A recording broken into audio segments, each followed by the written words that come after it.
काफ़ी शौक है कश्मीर साहब अजीज अफजान दोस्त ने ज़माने से रबा सदी से ज़्यादा वक्त हो चुका।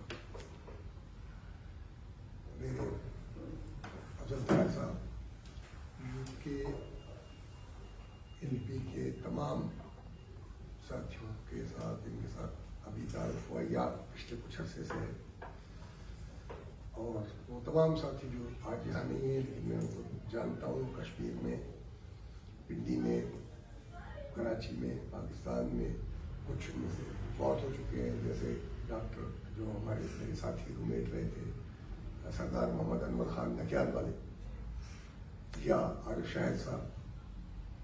उन तमाम साथियों को उनके साथ मिलकर जो मुझे कश्मीर के बारे में मालूमात हासिल हुई, उनके साथ इंटरेक्ट करते हुए, उनके साथ दोस्ती में, उनके साथ पढ़ते लिखते हुए, मैं वो तमाम चीज़ें आपके साथ कोशिश करूँ कि मुख्तसर तरीन अल्फाज में शेयर करूँ। दो है थे मैं जिनको अभी सर लगा है कि दो है। एक तो ये कि मैं एरिया स्टडी सेंटर शाह बस्ती में चाइना से बेशक डील करता था, मैं उसका फार्मूला एकेडमिकली मुझे कुछ चीज़ों को उस तरह देखना है, अमन के सवालात को और उसके बारे में हिकमत अमली को साउथ एशियन। और दूसरा है जो मेरा है, मैं नेशनल पार्टी NP पुख्तनख्वा आदत का सदर हूँ, तो मेरी अपनी पार्टी का भी एक प्रोग्राम है, तो समझ बूझ है उसकी पाकिस्तान में और साउथ एशिया में अमन के बारे में, और साथ ही कश्मीर के कौमी सवाल के मामले पर। तो मैं कोशिश करूँगा मुख्तसर अल्फाज में मैं उनको आपके साथ शेयर करूँ, कोशिश करूँ दोनों का। पहली चीज़ साउथ एशिया। मुझे खुशी हुई कि अफजल ताहिर ने जब साउथ एशिया की बात कर रहे थे अमन की, तो अफगानिस्तान को साथ रखा।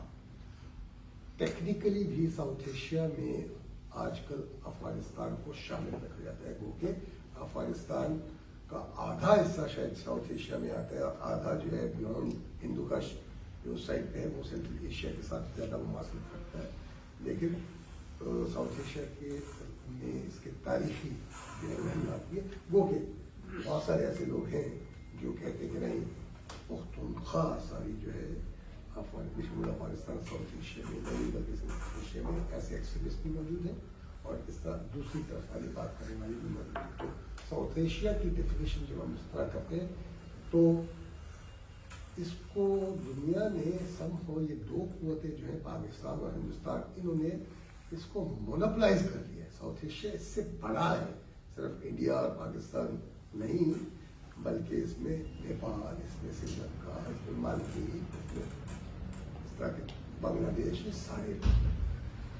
और एक लेवल पर ये ब्रिटिश एम्पायर में अगर देखा जाए तो ये सारे के सारे ब्रिटिश एम्पायर में जब थे तो आया ये स्टेट जो है इनका बहुत से रियासतों का हो सकता था, पॉसिबल था कि नहीं था, और या पहले ये रियासतें थी कि नहीं थी, और फिर क्या रियासतों की एक जमहूरी यूनियन भी हो सकती थी कि नहीं हो सकती थी। ये वो मामला है जिसको हमें अमन के मामले के साथ जोड़ के रखना चाहिए और देखना चाहिए। फिर अमन के बारे में भी, इसके बारे में भी बड़े तस्वुरात अजीब से। कुछ लोग एब्सेंस ऑफ वार को अमन कहते हैं, जब उसको आप हॉट वार ना हो रही हो, यानी लोग बाकायदा एक तरफ से हवाई हमले और दूसरे से टैंक न चढ़ाए जा रहे हों और सभी लग जंग हो, तो उसको अमन समझते हैं, जिसको कहा जाता है एब्सेंस वार। क्या ये अमन होता है?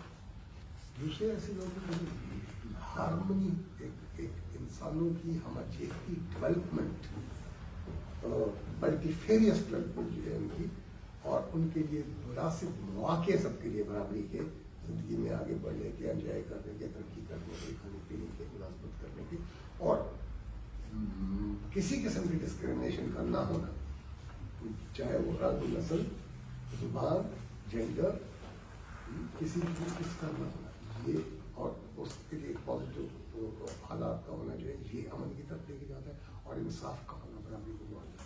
तो ये कुछ कॉन्सेप्ट हैं जो साथ देंगे। मैं जो दूसरा हिस्सा है इसका हामी मैं समझता हूँ अमन اور اسی لیے آج کی محفل میں بعض آوازیں آئی ہیں کہ کیا امن ممکن ہے اگر کچھ قوموں کو اپنے اوپر حکمرانی کا حق حاصل نہ ہو.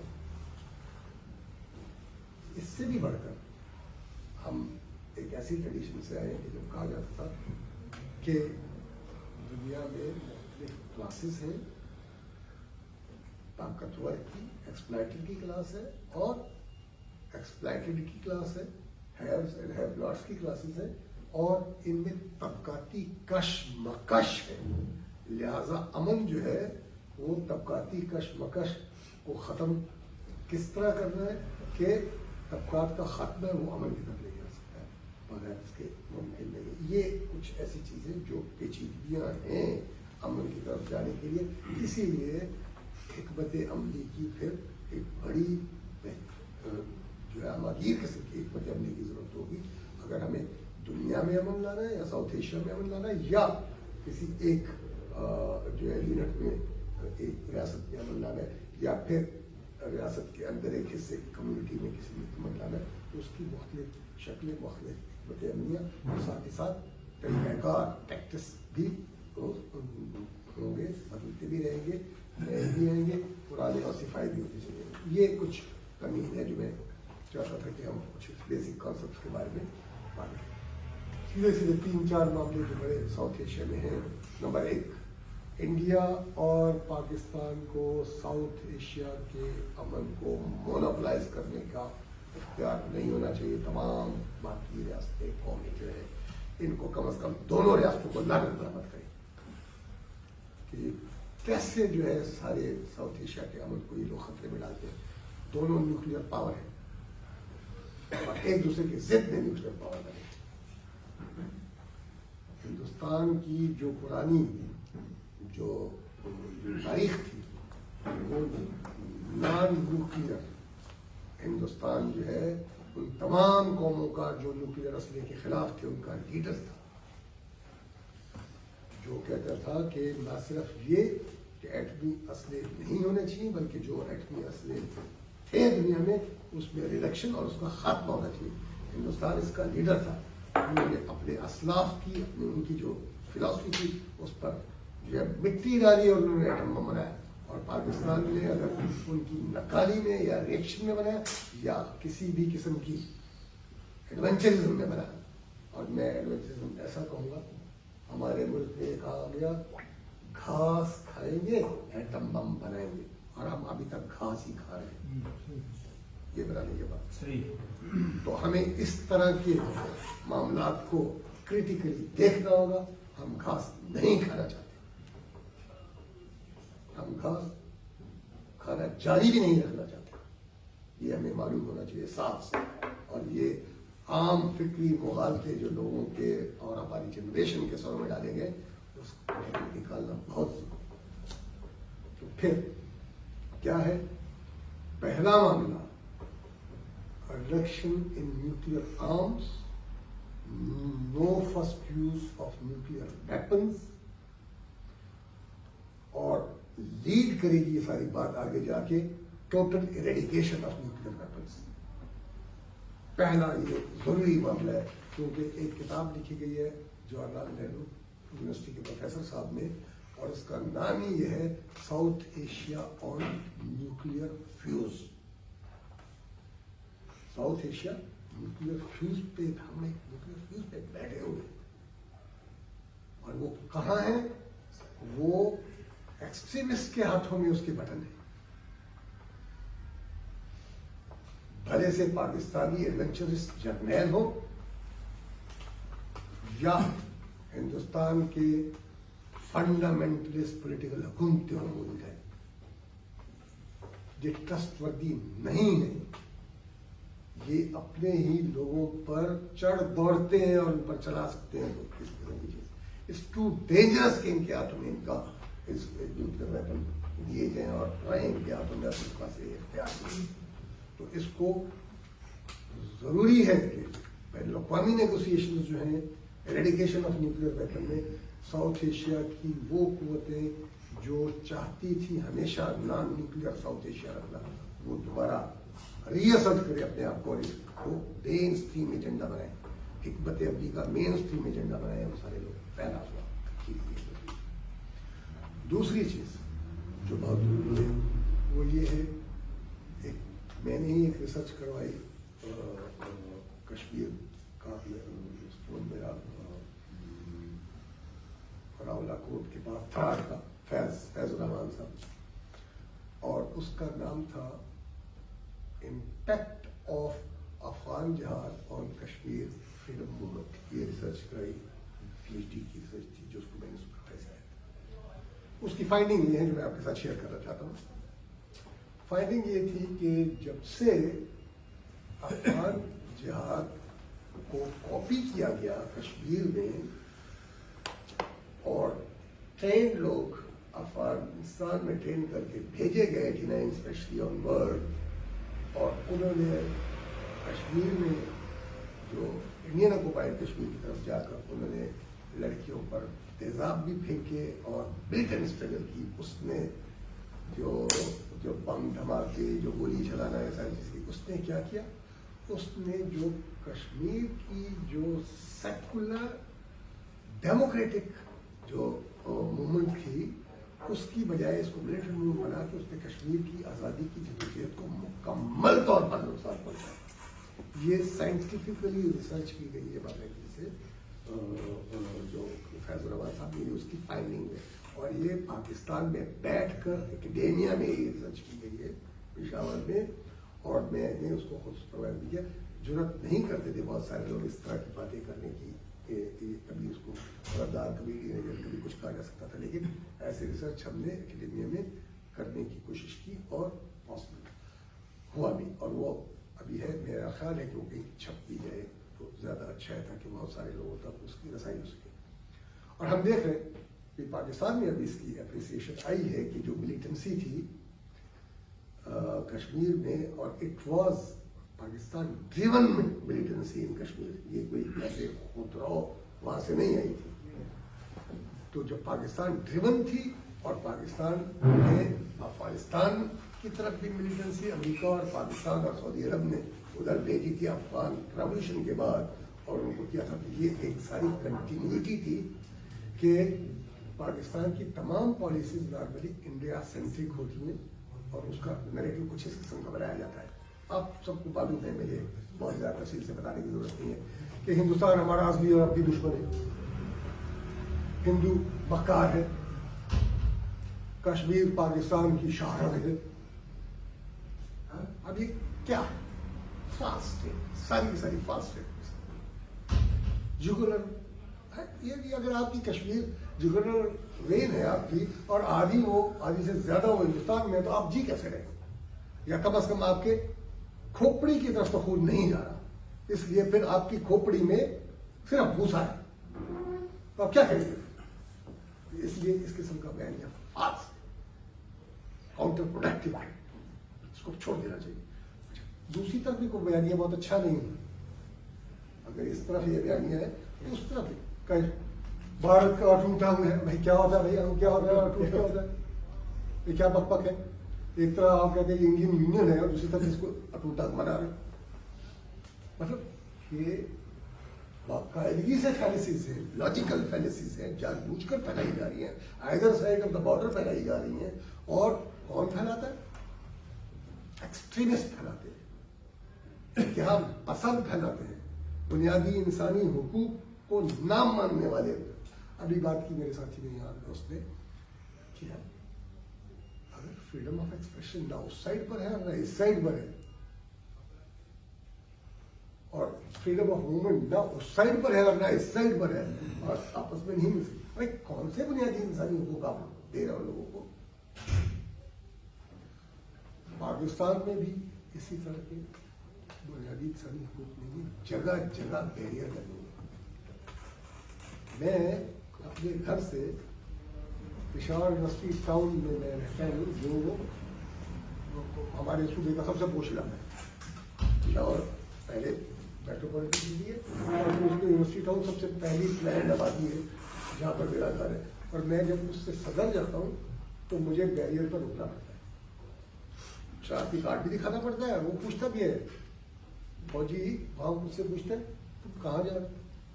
मैं और ये दोनों बैठे होते हैं कार आ रहा होता हूँ आगे, हर दिन में 2 दफ़ा तो मैं वहाँ से ज़रूर गुजरता हूँ, मगर ज़्यादा नहीं। हर बार मुझे ये सवाल जवाब देना पड़ता है, कहाँ से आ रहे हो, कहाँ जा रहे हो? मैं कहता हूँ घर से आ रहा हूँ, सदर जा रहा हूँ। सामने सदर होता है, वो और कुछ जगह है नहीं यहाँ जाने की, कहाँ जाओगे आप? और ये उसके बावजूद पूछते हैं, बात देख लिए बना रहा।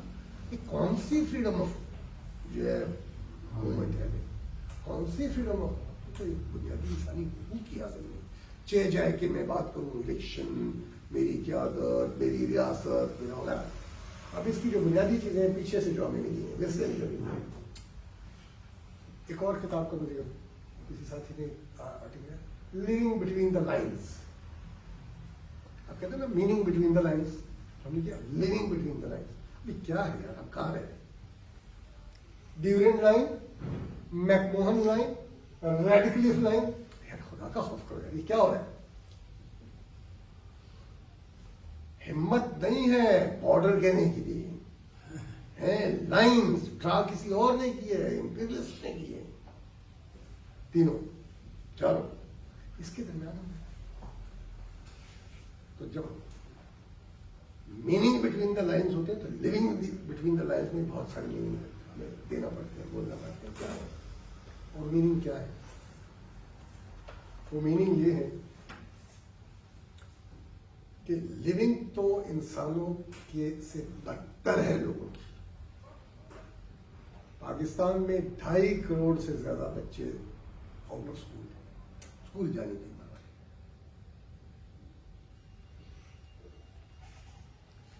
हिंदुस्तान की हालत भी इससे अच्छी नहीं।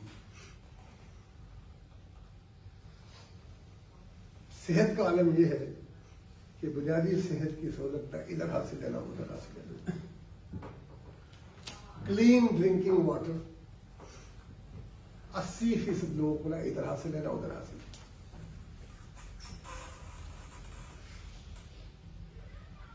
तीन बुनियादी बात हो, छत ना इधर हासिल है ना उधर हासिल है। बुढ़ापे की पेंशन ना उधर हासिल है, स्टेट पेंशन ना उधर हासिल है।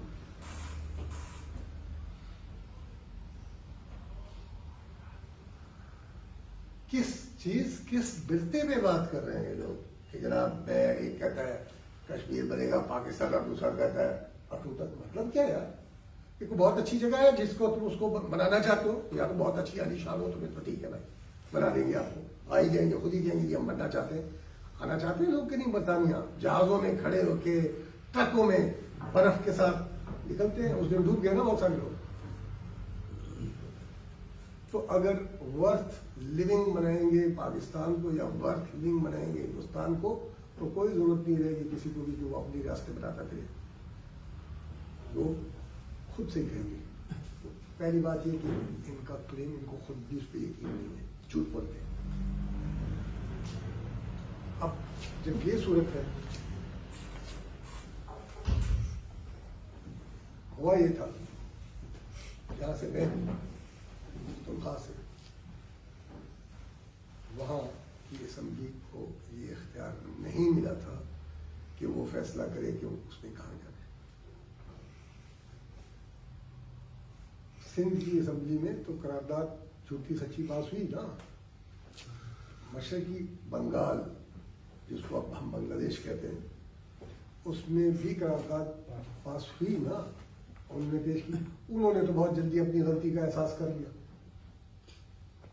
या आपने करवा दिया मारपीट कर, तो चलिए।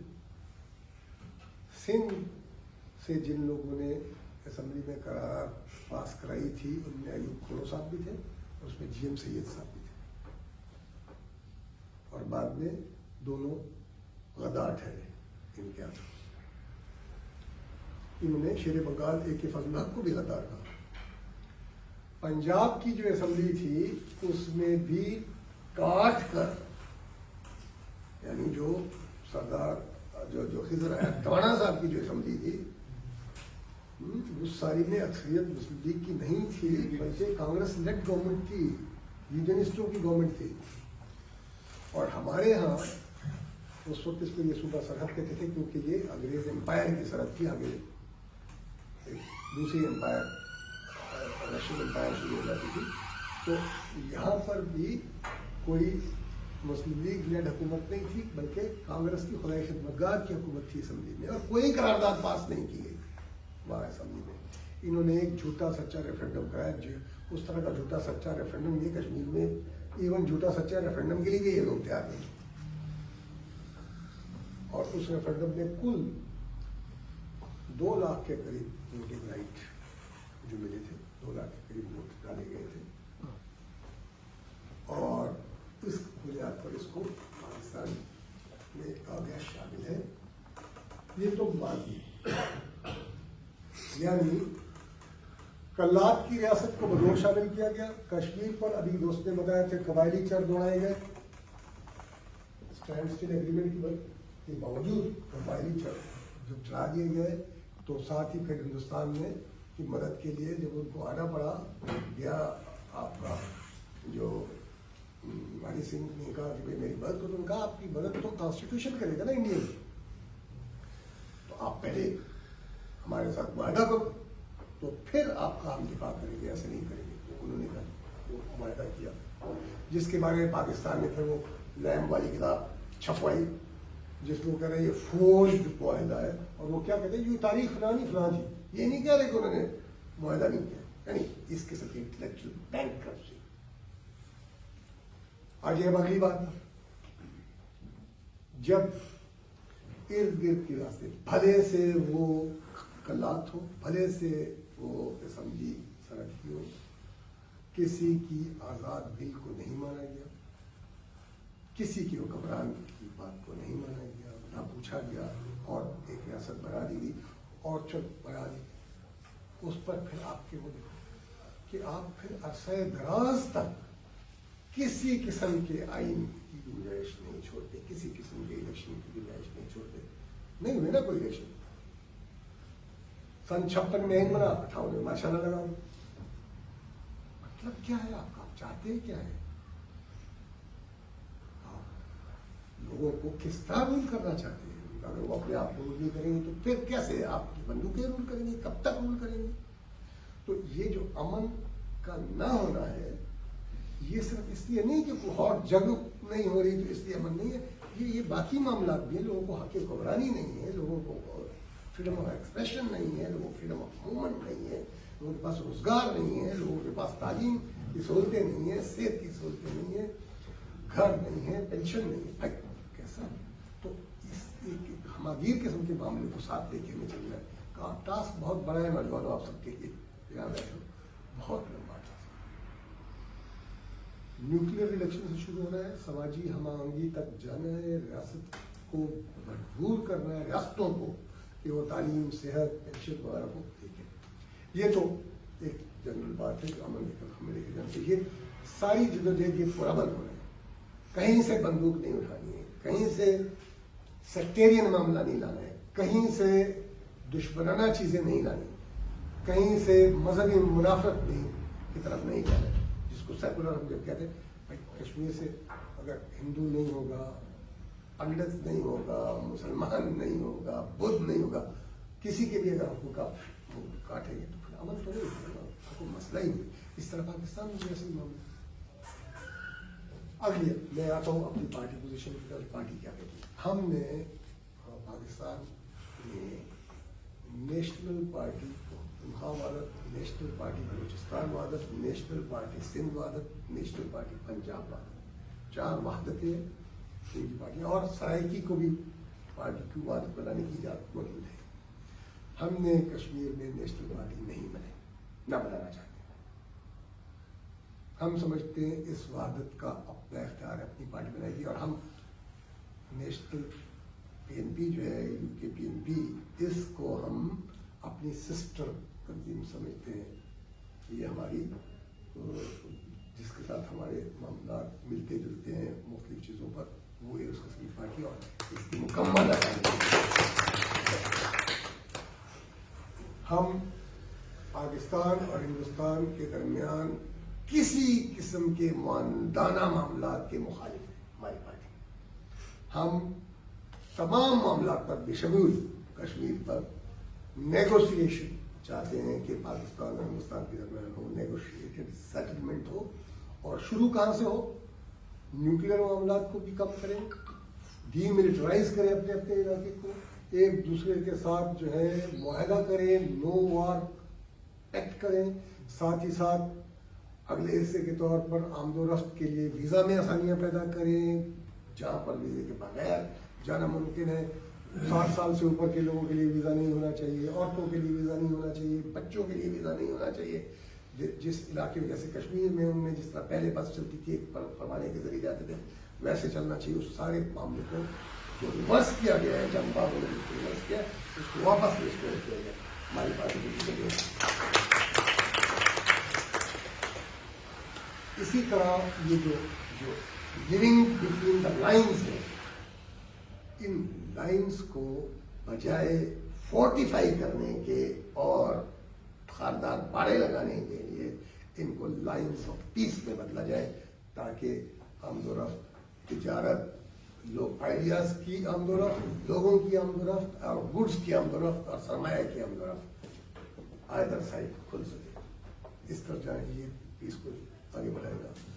साथ ही साथ दोनों ममालिक में जो रिसोर्सेज जंग की तरफ, मिलिटराइजेशन की तरफ लगाए जा रहे हैं, उसमें दोनों साइड्स कमिट करे कि हर साल 5% रिडक्शन करेंगे इसमें उन मामला में जो इनको मुसल्लह मिलिटराइजेशन की तरफ देखिए और जंग की तरफ जो चीज़ें असलियत बनाना फलाना इस पर जो करा जा सकते हैं, यानी डिफेंस बजट जो है एनुअली 5% रिडक्शन पर दोनों साइड्स कमिट करें, या इंडिया और पाकिस्तान, ताकि इस डायरेक्शन में इंडिया उन रिसोर्सेज को प्रोडक्टिव मामलात में लगाए, जंग की बजाय तालीम पर, औरतों के हकूक पर, सेहत पर, घरों पर। और यूँ हम एक ऐसी स्टेज तक जा सकते हैं जहाँ किसी किस्म की जो है जंगबाजी की बजाय अमन की इकानमी जो है, एक पोलिटिकल इकानमी होती है। हमारे दोनों ममालिक के दरमियान और साउथ एशिया में अभी तक political economy of war and militarisation का कब्जा है। दोनों तरफ से, तीनों तरफ से जो है क्या कर रहे हैं, जंगबाज कुव्वतें जो है वो इकानमी को रोक दे रही है। उसकी बजाय इसको पॉलिटिकल इकोनॉमी ऑफ पीस में बदलना है हम लोगों को। मैं फिर बता रहा हूँ नौजवानों, ये इतने बड़े बड़े मामला हैं, इतनी बड़ी स्ट्रगल चाहते हैं, सस्टेन्ड स्ट्रगल चाहते हैं सारी, ये 1-2 दिन का काम नहीं है, महीने का काम नहीं है। तो the political economy of war को पॉलिटिकल इकोनॉमी ऑफ पीस में बदलने के लिए वो तमाम कुव्वतें जो आमदोरफ्त, तिजारत और इस पर यकीन रखती है और लोगों के दरमियान आहंगी और दोस्ती और भाईचारे पर यकीन रखती है, उनको आगे आना होगा। ऐसे ताजरों को, ऐसे सरमायादारों के लिए भी गुंजाइश होगी कि वो जो, मतलब मैं आपको एक सादा सी मिसाल दे देता हूँ। इस वक्त पाकिस्तान में सरिया जो कंस्ट्रक्शन में आपको चाहिए होता है, उसका रेट है 3,38,000 पर टन। एक टन में 3,38,000 रुपए लगाना पड़ते हैं। आज एक दिन के लिए सिर्फ अगर ऐलान हो जाए कि इंडिया से सरिये की इजाजत, सिर्फ ऐलान हो जाए कि इंडिया से सरिया पाकिस्तान आ सकेगा, तो फौरी तौर पर 2 लाख से नीचे कीमत आ जाएगी, क्योंकि आमदोरफ्त के अखराजात भी कम हो जाते हैं। इंडिया बड़ा प्रोड्यूसर है जो है सरिये का, और पाकिस्तान। साथ ही साथ इसके क्या होगा, जब आपका सरिया कम होता है कीमत में, और सीमेंट भी जो है पाकिस्तान में 2,000 रुपए बोरी है, हिंदुस्तान में 200 रुपए बोरी है। अगर ऐलान हो जाए आज कि वहां से आ सकेंगी और यहाँ से चीजें जा सकेंगी फौरी तौर पर, तो कीमत गिरेगी। जो आपकी कंस्ट्रक्शन इंडस्ट्री पाकिस्तान में इस वक्त खड़ी है, और जो आपका मुल्क किसी तरफ नहीं जा रहा, वो चलेगी तब जब जो है आप ये बहुत चीजें सस्ती होंगी तो चलेगी, वरना नहीं चल पाएगी। बड़े बड़े बिल्डर्स जो हैं, इंक्लूडिंग मलक रियाज टाइप, इस वक्त खड़े हुए नहीं कर पा रहे हैं। कंस्ट्रक्शन नहीं कर पा रहे हैं। क्यों नहीं कर पा रहे हैं? कि कॉस्ट इतनी ज़्यादा होगी। मिसाल सिर्फ देने का मतलब ये था कि ये म्यूचुअली बेनिफिशियल ट्रेड की गुंजाइशें मौजूद हैं। आपको मालूम है, अभी शायद किसी साथी ने कहा भी, जब 200-250 रुपए में प्याज था पाकिस्तान में, तो अक्रॉस द बॉर्डर ठीक है, उस तरफ इधर 250 था, उधर 10-20 हो जाए। इसी तरह उलट भी होता रहता है, जब यहाँ पर कीमतें जो है कम होती हैं और दूसरी तरफ ज्यादा होती है। अगर तजारत हो तो जल्दी बैलेंस हो जाएगा, जिससे लोगों को भी फायदा पहुंचेगा। ये एक मरहला है जिससे गुजरना पड़ेगा हम सब लोगों को। फिर उसके बाद ये तबकाती कशमकश में क्या होगा, उसका हल क्या निकालेंगे वगैरह, इसकी तरफ जाना पड़ेगा। तो ये जो मेरी पार्टी पोजीशन है, हम लोग अब डायरेक्ट सोशलिज्म की बातें नहीं करते, हम लोग सोशल डेमोक्रेटिक ऑर्डर की बात करते हैं कि हमारे यहाँ सोशल डेमोक्रेसी की ज़रूरत है। और सोशल डेमोक्रेसी और आम डेमोक्रेसी में क्या फ़र्क है? आम डेमोक्रेसी में फ़र्क तो सिर्फ इतना होता है कि हमें वोट का राइट मिल जाता है, 5 साल बाद इलेक्शन मिल जाते हैं, उसमें सोशल कंटेंट नहीं होता। सोशल कंटेंट क्या है? तालीम का क्या करेंगे, सेहत का क्या करेंगे, बुढ़ापे की पेंशन का क्या करेंगे, घरों का क्या करेंगे? इन चीज़ों को डेमोक्रेसी के साथ शामिल करना अपने प्रोग्राम में, ये जो है कौमी हुकूक के साथ साथ, इसको भी जुबान के हुकूक के साथ साथ इनको और इंसानी हुकूक जो तस्लीम शुदा है उनको साथ रखते हुए जब इनको हम करते हैं तो हम इसको सोशल डेमोक्रेसी का नाम देते हैं। और रास्ता अमल की तरफ जो है वो भी सोशल डेमोक्रेसी से लेकर गुजरता है, बुनियादी इंसानी हुकूक की पासदारी से गुजरता है, किसी किस्म की डिस्क्रिमिनेशन जो है उसको ख़त्म करने से गुजरता है, और साथ ही साथ एक ऐसी इंसानी हमागीर डेवलपमेंट जिसमें आप इंसान होते हो, जिसमें आपको ये आज़ादी होती है कि आप क्या करना चाहते हैं, दूसरे को नुकसान पहुँचाए बगैर किन चीज़ों में दिलचस्पी रखते हैं आप उसको कर सकें। तो मुझे तो हिकमत अमली जो है वो, जिस तरह ख्वाजा साहब ने फरमाया, सियासी हिकमत अमली भी और माशी हिकमत अमली भी, और साथ ही साथ टैक्टिकल मामला भी, उसको इकट्ठे लेके चलना होगा। आम बड़े फिक्री मुगालते एडवेंचरिज्म से बचना होगा, सिर्फ एब्सेंस ऑफ वार को नहीं बल्कि बाकी मामला को साथ लेके चलना। शुक्रिया।